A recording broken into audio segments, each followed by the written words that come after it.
ಯುವಕ ಮಂಡಳದ ಎಲ್ಲ ಹಿರಿಯರ ಒಂದು ಯುವಕರಾಗಿ ಈಗ ಅವರು ಕೂಡ ಒಂದು ದೊಡ್ಡಾಟದಲ್ಲಿ ಪ್ರದರ್ಶನ ಮಾಡಲಿದ್ದಾರೆ.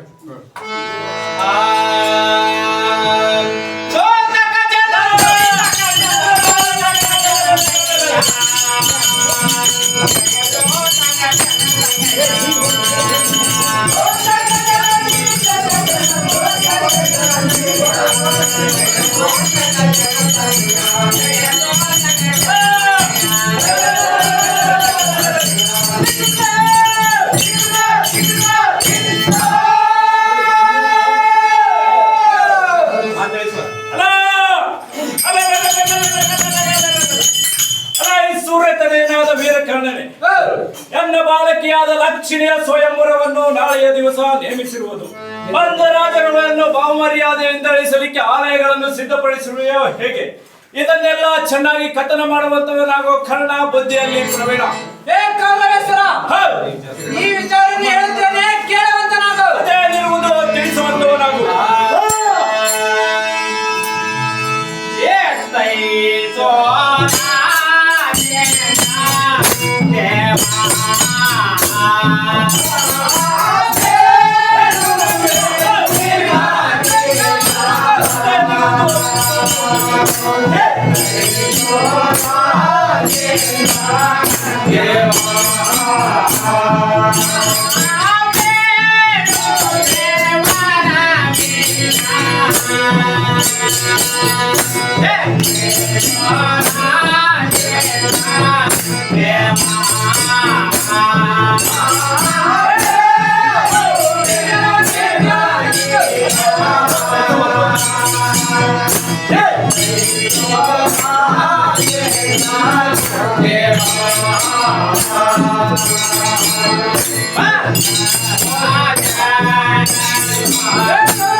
ಕೂಡಿಸಿ ಬಂದಿರನು. ಏ ಕೌರವೇಶ್ವರ, ಅಕೋ ಅತ್ತ ನೋಡು, ಅತಿ ಕಡಿವಾದದಿಂದ ಬರುವಂತ ರಥವು ಗೌರವೇಶನಂತೆ. ಹೌದು ಹೌದು ಹೌದು ರಾಜೇಂದ್ರ, ಹೌದು ಬಿಡ್ರೆ.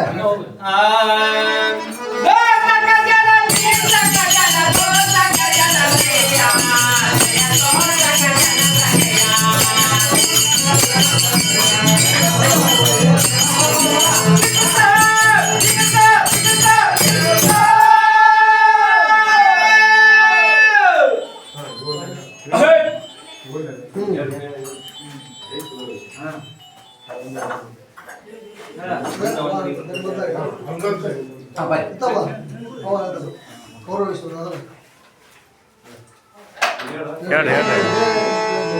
ಹೇ ಗೌರವಿಷಣ ಮಹಾರಾಜ ಮತ್ತು ವಜ್ರದುಶ್ರೀ ಅಮ್ಮನವರೇ, ನಿಮಗೆ ವಂದಿಸುವೆನು. ಈ ಮಂಟಪದಲ್ಲಿ ಕುಳಿತುಕೊಳ್ಳಿ.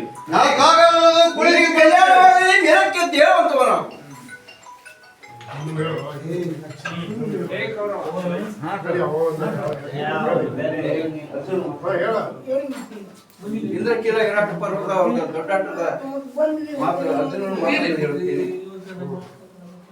ಎಲೈ ವಿದೋಷತ ನವಖಾಂಡ ಬ್ರಹ್ಮಾಂಡದ ಭರತ ಖಂಡವೆಂಬ ಪ್ರಚಂಡ ಮಂಡಲದ ಗಂಡು ಉದ್ದಂಡಲಾದ ಗಂಡುಗಲಿಗಳೆಂಬ ಕುರಿ ಹಿಂಡಿನು ಗಂಡ ಬೇರುಂಡ ಮಾರ್ಥಾಂಡ ಮೂರು ಲೋಕದ ಗಂಡ ಉದ್ದಂಡ ಪುಂಡ ಪ್ರಚಂಡ ಮಧ್ಯ ಪಾಂಡವರಾದ ಗಾಂಡು ಎಂಬುದು ಗೊತ್ತಿಲ್ಲವೇನಯ್ಯ ಸಾರಥಿ. ಗಾಂಡಿವೇನು ಗೊತ್ತಾಯ್ತು ದೇವ, ಇಲ್ಲಿಗೆ ಬಂದ ಕಾರಣವೇನು?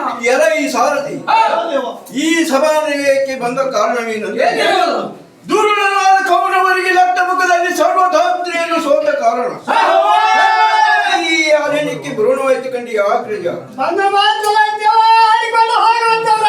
ಹೇ ಬಂಧುರ ಪರಾಕ್ರಮಿಯಾದ ಧರ್ಮರಾಜೇಂದ್ರಿ, ಚಿಂತೈಸುವುದು ಏನೆಂದರೆ ಲಟ್ಟ ಮುಖದಲ್ಲಿ ಸರ್ವ ಪೃಥ್ವಿಯು ಉತ್ತಮೋತ್ತಮ ಸಕಲ ನವರತ್ನ ಮುಂತಾದ ಅಟ್ಟೈಶ್ವರ್ಯವು ಮಗನ್ಮತ್ತನಾದ ಕೌರವನಿಗಾಯಿತು. ಕಾರಣ ಇತ್ತಕರಿಗೆ